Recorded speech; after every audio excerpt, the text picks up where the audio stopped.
Que a graça e a paz do nosso Senhor Jesus continue conosco, possamos continuar sentindo alegria no nosso coração por estarmos cultuando ao nosso Deus.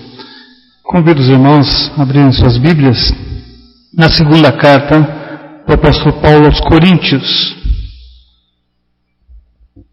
Segunda carta aos Coríntios, capítulo 9.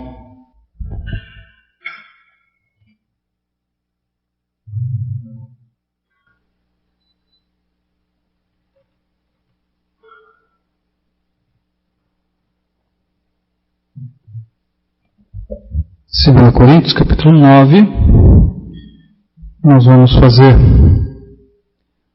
a leitura de todo o capítulo, mesmo assentados, mas com a reverência que a palavra de Deus merece. Convido os irmãos a acompanhar a leitura que nós faremos. A respeito do auxílio que vocês estão mandando ao povo de Deus na Judéia, de fato não tenho nada que escrever a vocês. Sei que estão querendo ajudar e por isso eu os tenho elogiado para os irmãos da província da Macedônia. Eu disse que vocês, os irmãos que moram na província de Acaia, já estavam dispostos a ajudar desde o ano passado. A maioria deles ficou muito animada com a boa vontade de vocês. Agora estou enviando esses irmãos para que não fique sem valor o elogio que fiz a respeito de vocês sobre esse assunto. Mas, como eu disse, vocês estarão prontos para ajudar. Porém, se alguns irmãos da Macedônia forem comigo e não os encontrarem preparados, isso vai ser uma vergonha para nós, que tivemos tanta confiança em vocês, e sem falar na vergonha que vocês mesmos vão sentir. Por isso, achei que era preciso pedir aos irmãos que fossem antes de mim, para preparar a oferta que vocês prometeram. E assim, quando eu chegar aí, ela já estará pronta, e todos ficarão sabendo que vocês deram ofertas porque quiseram e não porque foram obrigados. Lembrem disto: quem planta pouco, colhe pouco; quem planta muito, colhe muito. Que cada um dê a sua oferta conforme resolveu no seu coração, não com tristeza nem por obrigação, pois Deus ama quem dá com alegria. Deus pode dar muito mais do que vocês precisam, para que vocês tenham sempre tudo o que necessitam e ainda mais do que o necessário para fazerem todo tipo de boas obras. Como dizem as Escrituras Sagradas, Ele dá generosamente aos pobres e a sua bondade dura para sempre.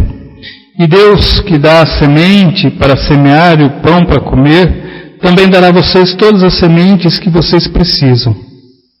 Ele fará com que elas cresçam e deem uma grande colheita, como resultado da generosidade de vocês. Ele fará com que vocês sejam sempre ricos para que possam dar com generosidade. E assim muitos agradecerão a Deus a oferta que vocês estão mandando por meio de nós, porque isso que vocês fazem não somente ajuda o povo de Deus, que está necessitado, mas também faz com que eles façam muitas orações de gratidão a Deus. Eles darão glória a Deus, pois esse serviço que vocês estão prestando mostra a eles como vocês são dedicados ao Evangelho de Cristo, que vocês aceitam e seguem.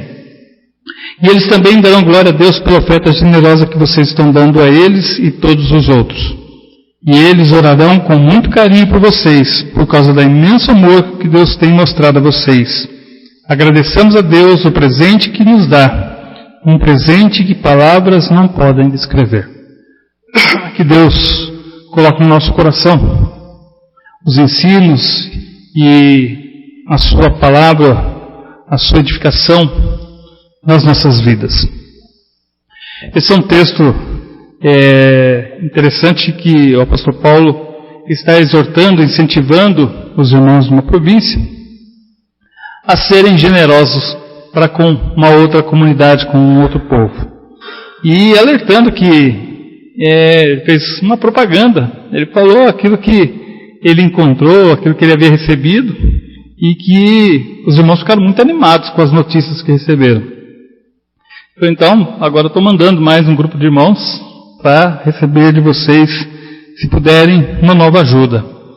E estou avisando com antecedência para que vocês não sejam envergonhados, não passem vergonha quando chegarem aí e não ter aquilo que nós estamos solicitando, estou falando que vocês poderiam ajudar. Isso retrata, irmãos, a confiança do apóstolo Paulo no crescimento, na forma como a igreja estava envolvida e na forma como a gente tem que pensar nas coisas, sempre melhorando, sempre para melhor e nunca para pior. E o apóstolo Paulo está nos dando esse ensinamento. Nós não vamos falar sobre oferta, não vamos falar sobre dízimo, sobre coleta, não, mas trazendo para um entendimento do que o apóstolo Paulo quis falar para as comunidades daquele momento. Era no sentido de que um estivesse incentivando o outro a crescer, a melhorar e a buscar ser usado nas mãos de Deus como bênção poderosa. E ele alerta que esse deve ser o pensamento, de sempre procurar crescer, que as notícias chegam. E quando a gente encontra irmãos de outras igrejas, e aí, povo lá, como que está? Né? Como é que está a igreja lá? E da mesma forma pergunta sobre a gente. E é vergonhoso quando a gente, está cada vez pior, está cada vez mais, está decadente. Isso é vergonhoso. E o apóstolo Paulo nos dá essa inspiração de pensarmos de como é que nós nos vemos e como vemos os outros. Como é que nós incentivamos os outros e somos incentivados numa prática de crescimento. Nós estamos dentro do mês de comemoração do aniversário da nossa denominação, 112 anos de existência, e a nossa igreja que começou sendo chamada como a Igrejinha dos Milagres, por conta do pequeno número de irmãos que fundou a nossa denominação. E hoje nós temos comunidades com mais de 5.000 membros, como a Igreja de Londrina, a Igreja de Curitiba, a Igreja de São Paulo, com 1.000 e poucos membros. São igrejas grandes que demonstram a forma como essa Igreja dos Milagres, a Igrejinha dos Milagres, se transformou numa comunidade abençoada.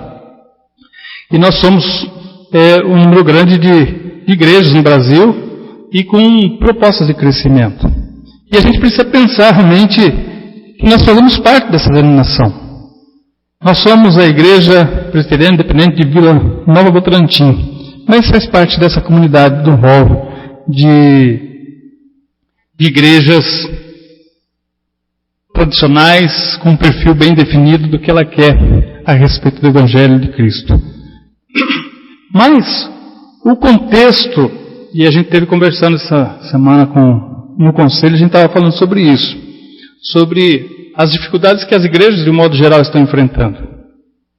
As igrejas, elas estão enfrentando basicamente dois grandes problemas, e esses problemas estão bem definidos e são alvo de estudos, e nós, como igreja, precisamos pensar nisso.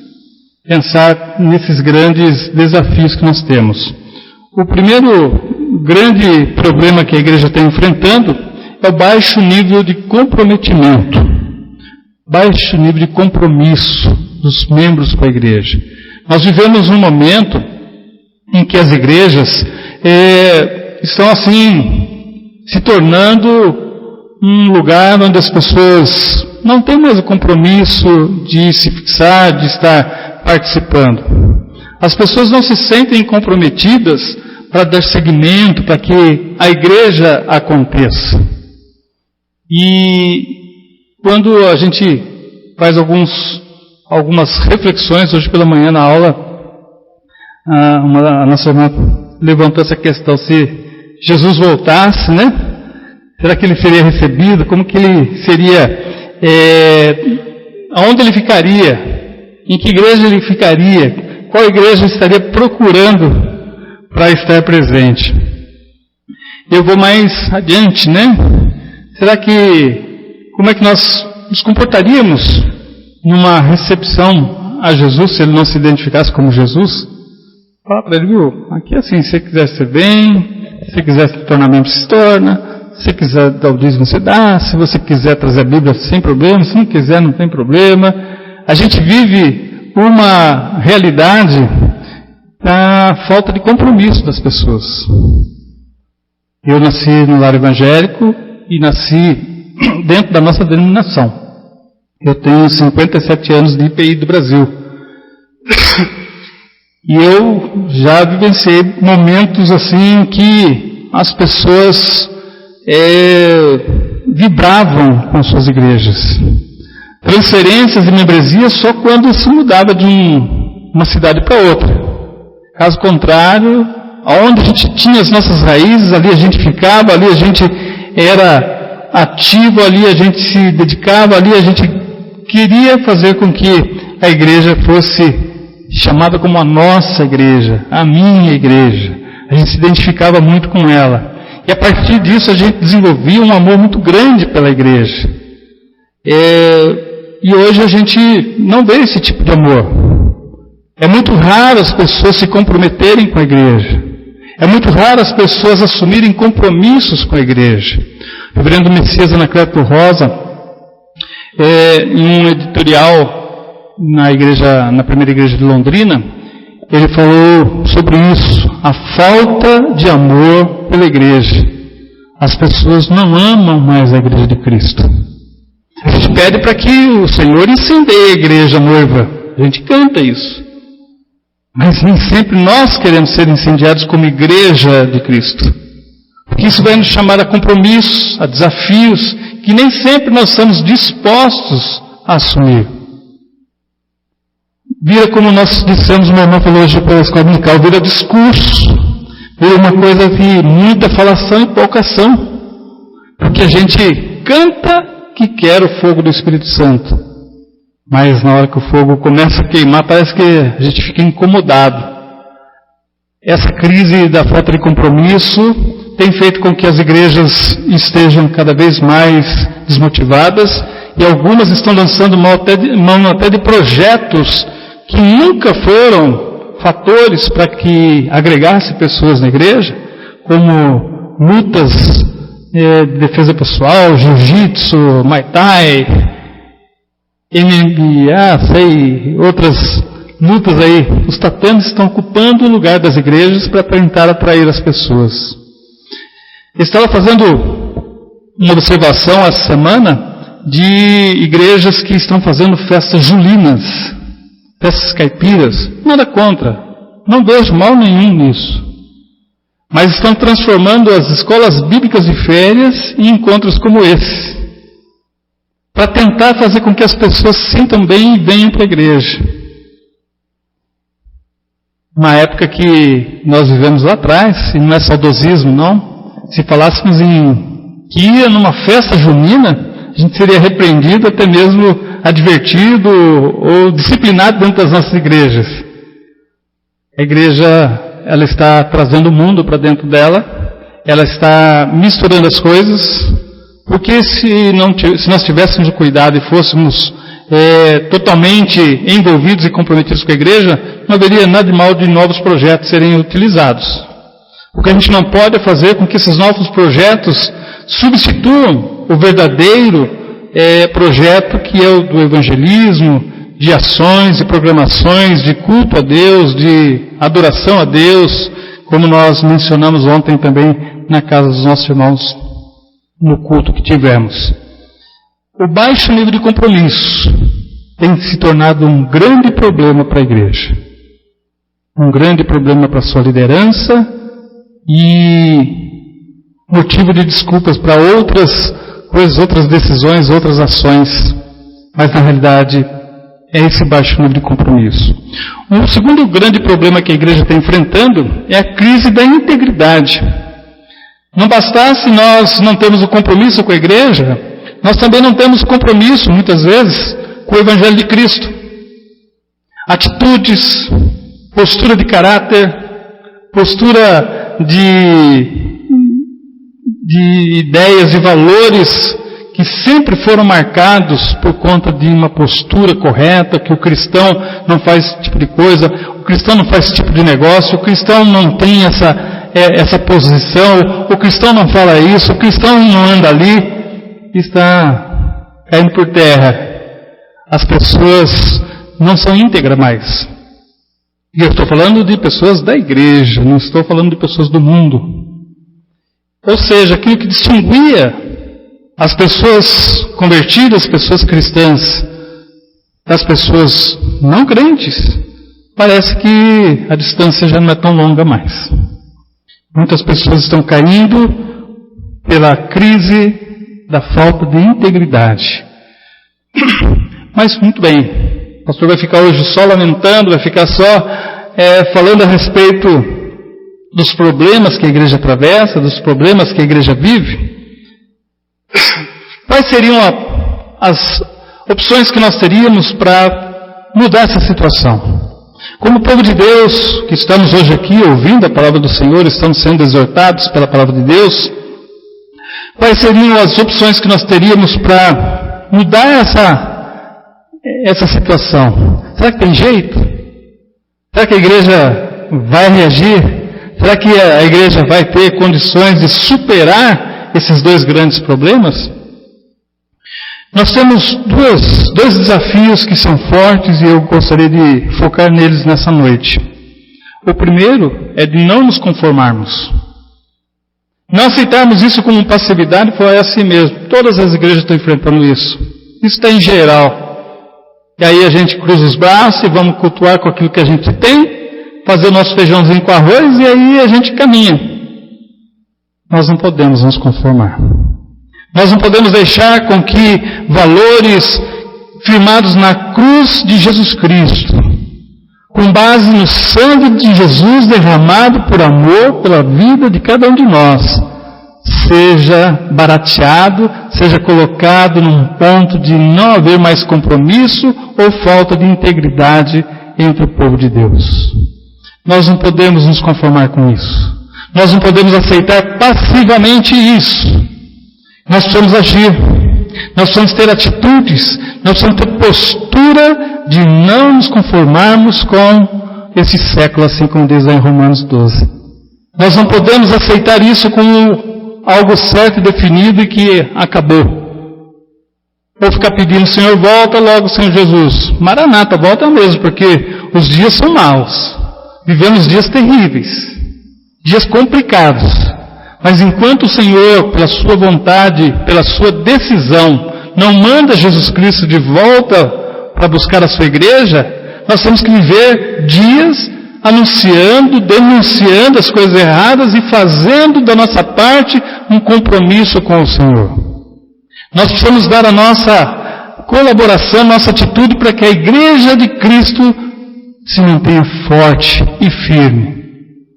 Nós precisamos ter atitudes, não de conformismo, mas atitudes positivas no intuito de destruirmos qualquer ideia que venha assolar na nossa igreja. Um segundo desafio é de manter a fidelidade a Deus. Eu já vi muitos ostentando aquele adesivo, Deus é fiel. Talvez você já tenha visto também no carro, na geladeira, no adesivo, né? Até mesmo em propagandas de empresas, já vi em algumas empresas em que os proprietários com certeza são religiosos e colocam lá, Deus é fiel. No sentido que aquilo ali vai manter firme no negócio. No sentido que se eu colocar um adesivo, colocar um quadro na minha parede da minha casa, Deus é fiel, ali o inimigo não vai ter poder nenhum. Como se fosse um amuleto. A gente muitas vezes tem usado essa expressão, Deus é fiel. Vale para lembrar, mas não há necessidade, porque Deus se mantém fiel. Deus, quando fez o acordo com o seu povo, assinou embaixo, a assinatura de sangue, o sangue de Jesus foi o selo desse acordo que Ele fez conosco, de fidelidade. E Ele tem mantido a sua fidelidade para conosco. Nós é que não somos fiéis. Nós é que, se bobear, a gente sai daquilo que nós combinamos. Não é assim? A gente entrega o nosso caminho, faz a nossa pública profissão de fé, a gente quer ser batizado. Eu quero até que cante um hino para marcar essa data que foi tão especial na minha vida, foi tão forte o dia que eu aceitei Jesus. Aí precisou o Senhor mandar uma palavra lá em Apocalipse para a igreja. Volta ao teu primeiro amor. Volta naquele sentimento que você tinha de tanta alegria pela sua conversão e transformação da sua vida. Porque nós nos afastamos desse compromisso de fidelidade com Deus. Nós precisamos rever esse contrato. Até que ponto estamos nos mantendo fiel com o Senhor da igreja? Essa igreja é do Senhor. Essa igreja não é dos presbíteros, não é do pastor, não é nem de nós membros. E não temos nenhum direito de falar, essa aqui é a nossa igreja. Porque essa aqui é a igreja do Senhor Jesus. E a palavra de Deus diz que as portas que Ele abre, o inferno não tem poder, não prevalece sobre ela. E se Deus permitiu o plantio de uma igreja, Ele tem planos e projetos. E aí daqueles que fizerem com que esse projeto fracasse. Fico muito preocupado quando, nesse mês que passou, uma comissão da Assembleia Geral encerrou a segunda igreja de Sorocaba, a igreja da Árvore Grande. A igreja não existe mais, estão fechando até o CNPJ da igreja. Não tem mais, o templo vai ficar para a EPI do Brasil, os móveis e equipamentos serão destinados por conta dessa comissão que fez essa atividade.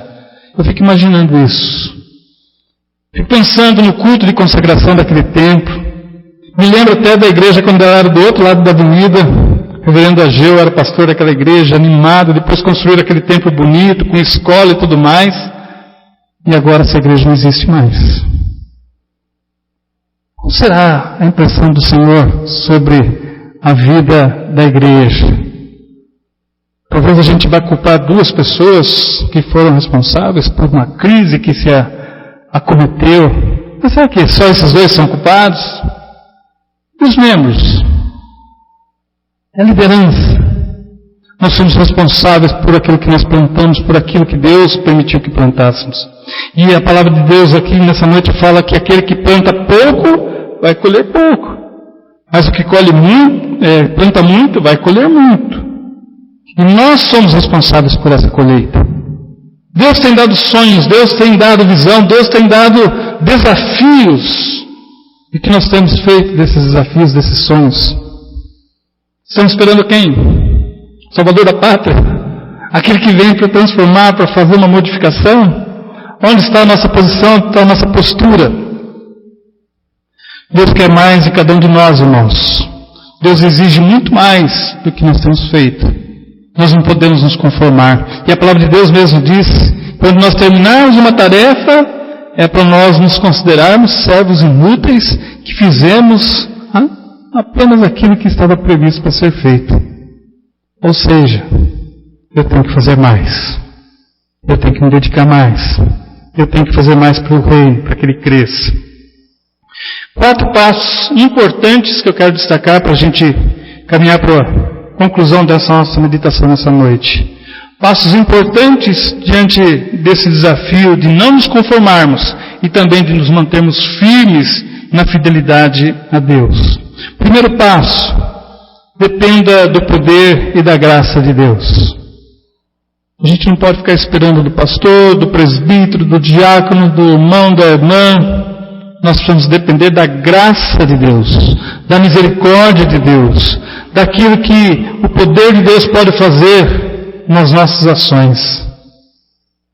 Nós precisamos nos envolver e depender somente da graça do Senhor. Ficarmos encontrando argumentos, desculpas para que as coisas não aconteçam, não funciona, não é justo. Nós precisamos depender da graça e do poder de Deus.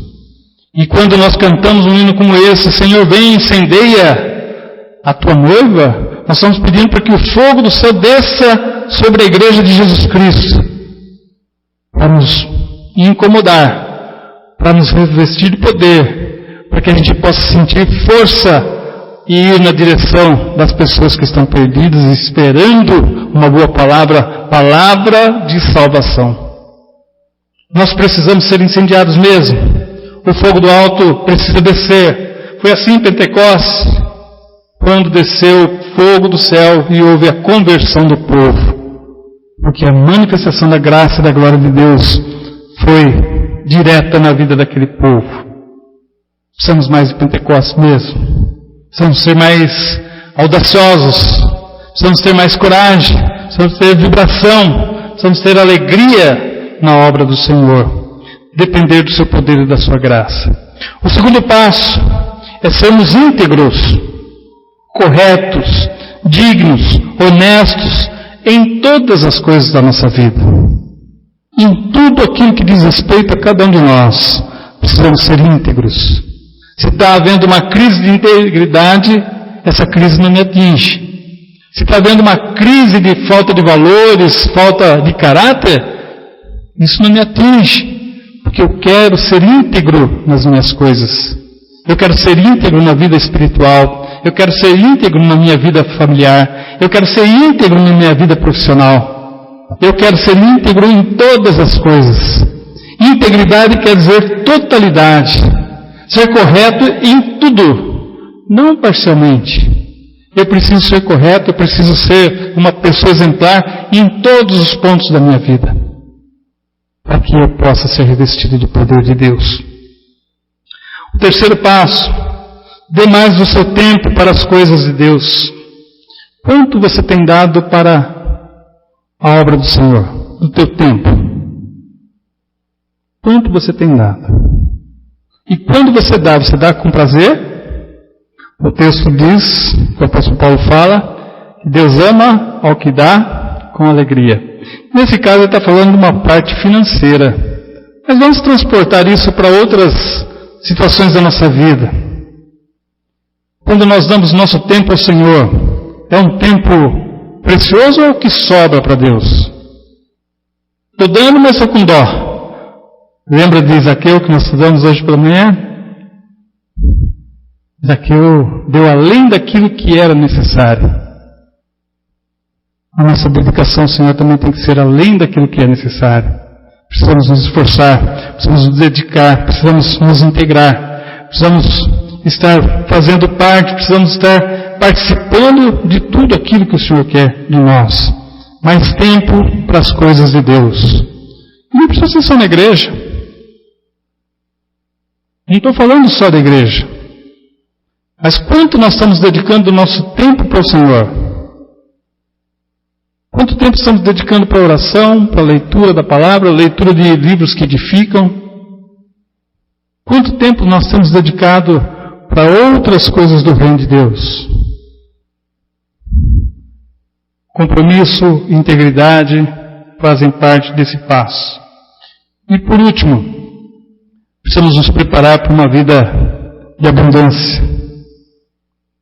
Talvez Deus ainda não tenha despertado, não tenha dado aquilo que nós tanto queremos, crescimento, que nós não estamos preparados. Já contei aqui para os irmãos uma situação que uma das nossas igrejas chegou uma pessoa no conselho todo animado e novo foi eleito recentemente. E aí, gente, vamos fazer uma ampliação do nosso tempo, está muito pequeno. Os presbíteros mais velhos viraram para ele, mas para quê? Por quê? Está bom assim. Talvez a gente esteja dessa maneira, entendendo que está bom. Se aumentar, complica. Se aumentar, os problemas vêm também na mesma proporção. Nós precisamos ter vida abundante. Quando Jesus falou que Ele veio para que tivéssemos vida abundante, a gente quer ter vida alegre, farta, próspera. É isso que a gente quer para a nossa vida pessoal, para a nossa vida particular. Mas vamos transportar isso para a igreja. Ele falou, vim para essa igreja para ter vida, porque a vida aqui seja abundante. Ou seja, que haja multiplicação. E nós temos sido desafiados para isso. Eu fui desafiado ano passado com os irmãos que foram para o Proclame a estarmos orando por uma pessoa e tentando levar uma pessoa para Cristo nesse ano. A exortação que nós recebemos lá foi essa. Se tinha lá 1.000 e poucos participantes, que fosse 1.000. Se cada um assumisse esse desafio de levar uma pessoa para Cristo, com certeza a IPI já teria mais 1.000 pessoas convertidas esse ano.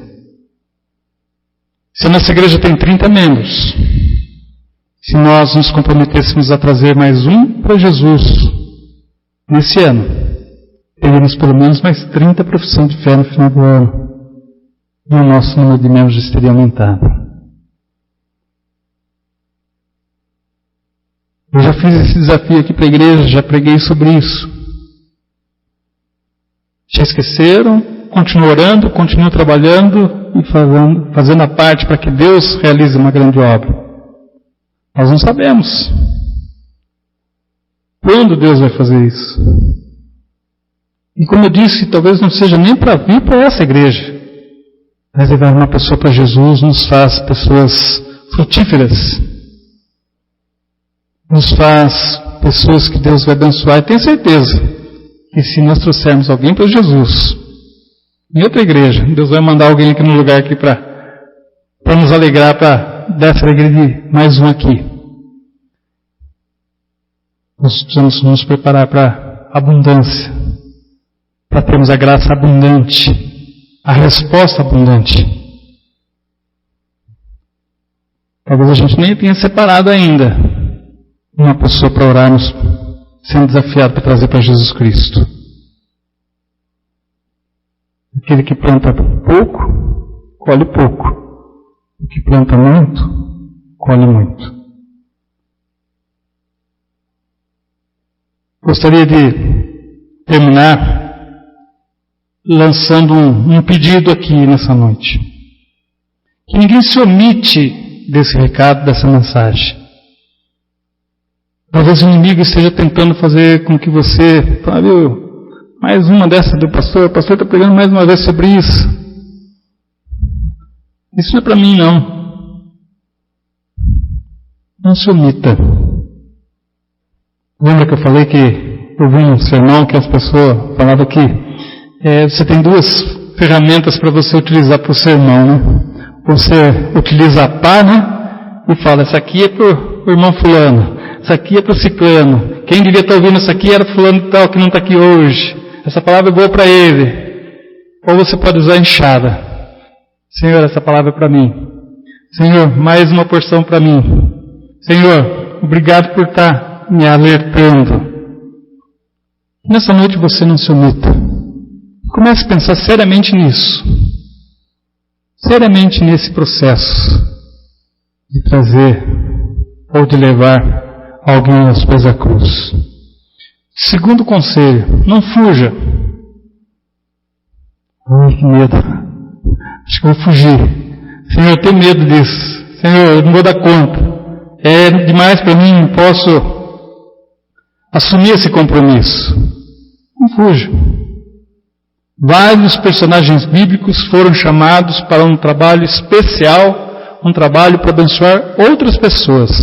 Tiveram algum tipo de receio, tentaram fugir, mas depois se renderam às ordens do Senhor e Deus os abençoou.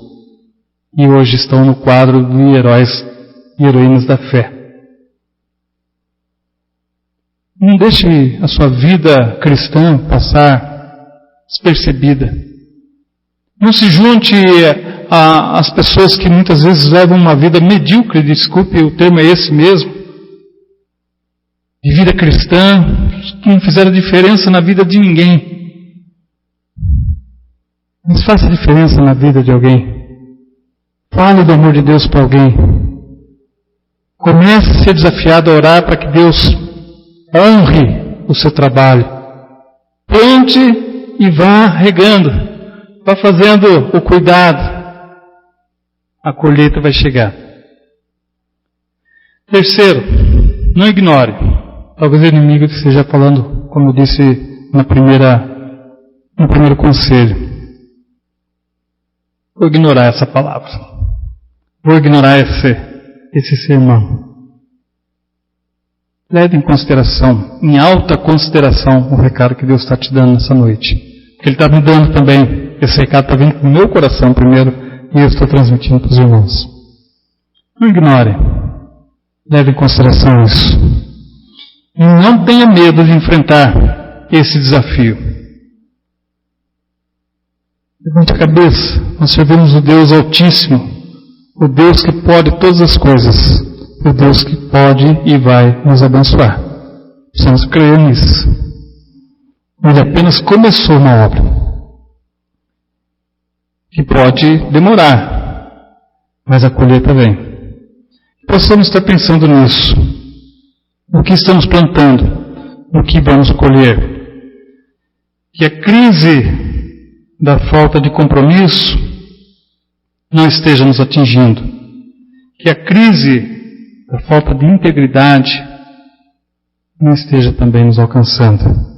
Mas que sejamos fiéis ao Senhor. Se Ele nos chamou, se Ele tem nos chamado para essa denominação, para essa igreja local, que Ele tem um propósito. Vamos confiar. Vamos fazer a nossa parte. Vamos nos dedicar ao Senhor com alegria.